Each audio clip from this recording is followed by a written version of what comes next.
ठीक है, देवेंद्र का रुख कर लेते हैं। देवेंद्र, देखिए जिस तरीके से इस्तीफे में हमने देखा है 5 पन्नों का इस्तीफा, सबसे ज्यादा राहुल गांधी पर निशाना साधा गया है और लगातार ये जितने भी टॉप लीडरशिप है, पुराने नेताओं की हम बात करें, ये सवाल उठाते रहे कि राहुल गांधी सुनते नहीं है। सोनिया गांधी राहुल गांधी के कहने पर अब काम कर रही है पार्टी के भीतर, तो क्या इसकी सबसे बड़ी वजह है जो पुराने नेताओं की नाराजगी, राहुल गांधी का बिहेवियर बना, जिसकी वजह से अब धीरे धीरे अपने पुराने नेताओं को कांग्रेस पार्टी खोती जा रही है? जी हाँ, बिल्कुल। और अगर आप इस चिट्ठी का पूरा मजमून देखें, इनके शब्द देखें, इनके वाक्य देखें, इनका अटैक देखें, तो ऐसा लगता है कि बीजेपी के नेता जिस प्रकार से राहुल गांधी पे हमले करते हैं, उससे कहीं ज़्यादा आक्रामक तरीके से गुलाम नबी आज़ाद ने ये कहा है। और बाकायदा उदाहरण देते हुए ये बताया है कि किस प्रकार से 2013 में जब से उनको वाइस प्रेसिडेंट बनाया गया, उसके बाद से एक कोटरी जो कि साइकोफेंट यानी कि चापलूस लोगों से घिरे रखे उन्होंने फैसले लेने शुरू किया। और सबको याद है, बीजेपी उस बात को लेकर बार बार कहती भी है कि किस प्रकार से उन्होंने तब की तत्कालीन सरकार का एक जो ऑर्डिनेंस था, जिसे कांग्रेस कोर ग्रुप ने जिसे मंजूरी दी थी, उसके बाद यूनियन कैबिनेट ने जिसे अप्रूव किया था, राष्ट्रपति ने जिस पे हस्ताक्षर किया था, उसे एक प्रेस कॉन्फ्रेंस में उन्होंने फाड़ डाला था। उस घटना का जिक्र करते हुए ये बताया किस प्रकार से वो एक बचकानी हरकत थी, जिस शब्द का उन्होंने इस्तेमाल किया वो चाइल्डिश शब्द का इस्तेमाल किया है। तो ये सारी चीज़ें बता रही है कि राहुल गांधी के फंक्शनिंग को लेकर कांग्रेस के अंदर नाराजगी किस कदर है। और ऐसे में कांग्रेस के कुछ नेताओं द्वारा जो राहुल गांधी के बेहद करीबी हैं, जो ये बात कहते हैं कि बीजेपी अनावश्यक तरीके से उनके इमेज को नुकसान करती है या मीडिया का एक सेक्शन उनके ऊपर हमला करता है, ये ना यहाँ ना बीजेपी है ना मीडिया का कोई सेक्शन है, बल्कि कांग्रेस पार्टी के सीजेंड पॉलिटिशियन जिन्होंने दशकों लगा दिए। लेकिन देवेंद्र, अब मैं इसी कहानी का एक दूसरा पहलू भी दर्शकों के सामने रखना चाहती हूँ। गुलाम नबी आजाद को विद इन द पार्टी रहते हुए कौन सा महत्वपूर्ण पद नहीं दिया गया? मुख्यमंत्री की कुर्सी भी उन्हें मिली, राज्यसभा भी उन्हें भेजा गया, इतने सारे और जिम्मेदारियों का निर्वहन उन्होंने किया, और अब एकाएक वो ये कह रहे हैं बीते 8 सालों में उन्हें तवज्जो नहीं मिली, राहुल गांधी आ गए। तो बतौर एक नेता क्या ये पार्टी के साथ भी दगा नहीं? क्योंकि आज कांग्रेस पार्टी इन बातों को उठाएगी। देखिए मीनाक्षी, इसको दूसरे तरीके से समझिए। कम से कम मैं देवेंद्र आपके पास इसी सवाल के साथ लौटूंगी। जयवीर शेगल जिन्होंने अभी हाल ही में इस्तीफा दिया था प्रवक्ताओं के पद से, वो अब क्या कह रहे हैं, जरा वो भी सुन लेते हैं।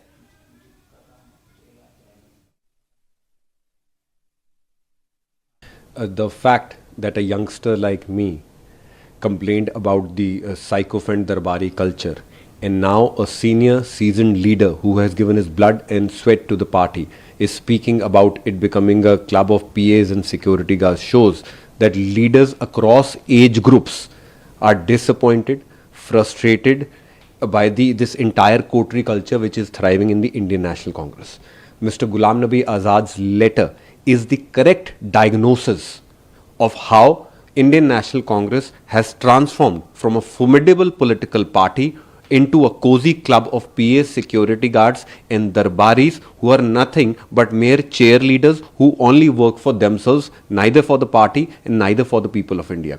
It is tragic that on one hand, in front of the nation, a PR exercise in the name of Bharat Jodo is being launched, but in reality, this cabal is working within the Congress party on Congress Todo Abhiyan, pushing out, elbowing out all the well-meaning leaders who have nothing but goodwill for the Indian National Congress.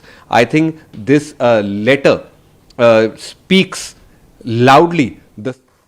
तो आपने सुना जयवीर शेरगिल, जो कि एक युवा नेता हैं और एक बड़े धारदार प्रवक्ता हैं। उन्होंने भी हाल ही में इस्तीफा दिया और उन्होंने भी ये आरोप लगाया कि चाटुकारों से इस वक्त पूरी पार्टी भर गई है। भारत जोड़ो अभियान को जो कांग्रेस पार्टी लेकर चल रही है, भारत तो तब जोड़ेगी जब कांग्रेस पार्टी खुद अपने आप में ताकतवर रह पाएगी। अब मैं उसी मूल सवाल के साथ देवेंद्र आपके पास आ रही हूँ। सीनियर लीडरशिप, जूनियर लीडरशिप, खफा तो दोनों है, लेकिन जयवीर शेरगिल नाराज हो कि 1 साल तक पार्टी की सीनियर लीडरशिप उनसे बात नहीं कर रही है, उनसे चर्चा करने का उन्हें मौका नहीं दे रही है, तो चलिए समझ में आता है। लेकिन गुलाम नबी आजाद को इस पार्टी ने क्या नहीं दिया? मीनाक्षी, इसको दूसरे रूप में समझने की जरूरत रहती है। इसका जो दूसरा पहलू है, जैसे गुलाम नबी आज़ाद को पार्टी ने बहुत कुछ दिया, गुलाम नबी आज़ाद ने भी पार्टी को बहुत कुछ दिया, जो कि चिट्ठी में वो बता रहे हैं। अब ऐसी स्थिति में गुलाम नबी आज़ाद को जो स्टेचर अब आ चुका है, यहाँ पर कुछ पाने के बजाय पॉलिटिकल ईगो जो है वो ज़्यादा महत्वपूर्ण हो जाता है कि क्या आपकी बात सुनी जाती है या नहीं। जैसे राज्यसभा की सदस्यता उनको नहीं दी गई, उसके पहले वो लीडर हुआ करते थे, मान लीजिए राज्यसभा की सदस्यता नहीं दी गई। आज अगर उन्हें राज्यसभा सदस्य बनना हो तो बीजेपी एक झटके में उनको राज्यसभा भेज सकती थी, बावजूद इसके के गुलाम नबी आज़ाद ने उस ऑप्शन का इस्तेमाल नहीं किया। इसका मतलब यह है कि सिर्फ पद की लालसा अब उस स्टेचर पे नहीं रह गई है। और स्वाभाविक सी बात होती है कि इतने दशक लगाने के बाद और इतने सारे पद पे रहने के बाद आप सिर्फ पद की चाह नहीं रखते, बल्कि अपना जो पॉलिटिकल ईगो है उसको ज़्यादा आगे रखते हैं कि क्या आपकी बात सुनी जा रही है कि नहीं सुनी जा रही है। जिन बातों को आप कह रहे हैं, जैसे जम्मू कश्मीर में आपने देखा होगा कि पिछले दिनों जब उनको कैंपेन कमेटी का चेयरमैन बनाया गया, उसके कुछ घंटे बाद ही उन्होंने मना कर दिया था। तो उसके पीछे बड़ी वजह यह थी कि बाकी जो रीऑर्गेनाइजेशन किया गया था यूनिट का, उसमें उनकी नहीं सुनी गई थी। हालांकि उसमें जम्मू रीजन से आने वाले एक व्यक्ति को भी महत्वपूर्ण जिम्मेदारी दी गई थी, वो गुलाम नबी आज़ाद के खास हैं।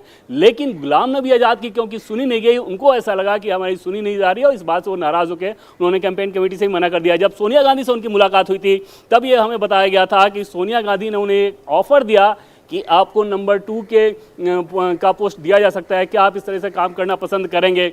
गुलाम नबी आज़ाद को बखूबी मालूम था कि किसी भी नंबर का कोई पोस्ट दे दीजिए, राहुल गांधी की जो फंक्शनिंग है उनसे वो मैच नहीं कर सकते हैं, उनसे वो मैच नहीं कर पा रहे हैं। राहुल गांधी से उनके बन नहीं रही है। राहुल गांधी को जो समझाने की कोशिश करते हैं, राहुल गांधी उसके खिलाफ रहते हैं। तो ये सारी चीजें थी जिसके चलते गुलाम नबी आज़ाद ने उस चीज को भी मना कर दिया। मतलब एक और जानकारी देवेंद्र आप दीजिएगा।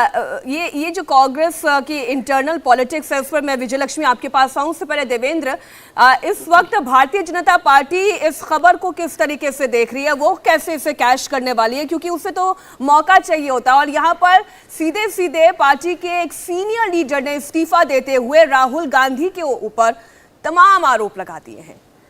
और बीजेपी के कॉरिडोर की अगर बात करें तो गुलाम नबी आज़ाद ने पहली बार 2020 में जिस प्रकार से G23 का मेंबर बनते उन लोगों ने चिट्ठी लिखी थी, उसके बाद बीजेपी नेता ये मानकर चल रहे थे कि आज नहीं तो कल गुलाम नबी आज़ाद को इस्तीफा देना है। बीजेपी के टॉप लीडरशिप में प्रधानमंत्री नरेंद्र मोदी गुलाम नबी आज़ाद के बारे में क्या सोचते हैं, ये अब कोई ओपन सीक्रेट नहीं है।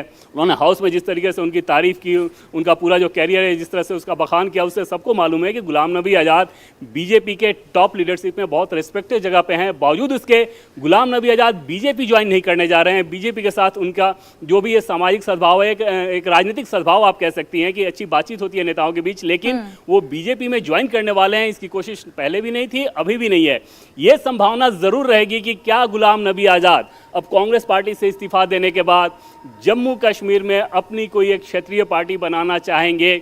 इस बात को लेकर ज़रूर सुगबुगाहट थी और वहाँ पर अगर ये विकल्प आता है तो निश्चित तौर पे वो विकल्प जम्मू कश्मीर के पॉलिटिक्स के लिए बहुत अहम होगा। जैसे सज्जाद लोन की बात कर रहे हैं या अल्ताफ बुखारी की बात कर रहे हैं, ये लोग उस तरीके का प्रभाव अभी तक नहीं छोड़ पाए हैं। लेकिन अगर गुलाम नबी आज़ाद जम्मू कश्मीर में अपना एक रीजनल पार्टी बनाते हैं और आगे वहाँ पर चुनाव होना है अगले साल, तो उस कंडीशन में निश्चित तौर पर गुलाम नबी आज़ाद एक बहुत महत्वपूर्ण कार्ड होंगे अगले चुनाव के लिहाज से और उसके बाद जो सत्ता का समीकरण बनेगा उसके लिहाज से। और भविष्य में बीजेपी को अगर किसी नेशनल कॉन्फ्रेंस या पीडीपी की बात करें तो उससे अलग किसी विकल्प को लेकर किसी प्रकार के समर्थन देने की जरूरत पड़ेगी, तो निश्चित तौर पे उसमें गुलाम नबी आज़ाद एक ऑब्वियस चॉइस हो सकते हैं। कि उनकी पूरी की पूरी उनके पॉलिटिकल कैरियर को देखें तो वो एक नेशनलिस्ट लाइन पर हमेशा ही रहे हैं, बहुत बेदाग छवि के नेता रहे हैं, बहुत सहज रहे हैं। तो इतनी सारी खूबियाँ उनके अंदर बीजेपी के नेता देखते हैं कि उनको गुलाम नबी आज़ाद को और ज़्यादा अगर मजबूत करने की जरूरत पड़े तो उसमें दिक्कत नहीं आएगी।